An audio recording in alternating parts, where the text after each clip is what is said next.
The overall goal of this simple in vitro culture method is to elucidate underlying mechanisms of tumor malignancy under an acidic tumor microenvironment.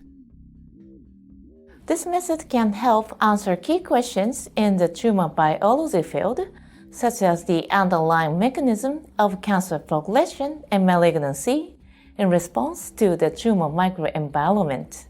The main advantages of this technique are the stability of the medium pH and the ability to compare several acidic pH media.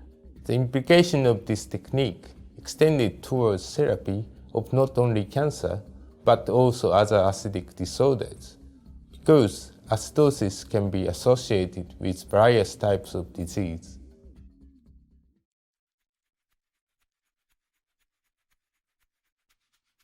To begin, dissolve 4.75 grams of DMEM powder with L-glutamine in 500 milliliters of water.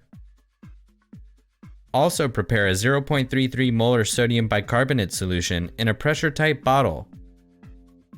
Autoclave the medium and solution. After allowing these buffers to cool to 25 degrees Celsius, add 5 milliliters of 200 millimolar L-glutamine, 5 milliliters of penicillin streptomycin, and 50 milliliters of fetal bovine serum to 500 milliliters of DMEM without bicarbonate. For a controlled medium, add 2.4 milliliters of 0.33 molar sodium bicarbonate solution per 100 milliliters of DMEM without bicarbonate. For the low pH medium, add 0.6 milliliters of 0.33 molar sodium bicarbonate solution per 100 milliliters of DMEM without bicarbonate.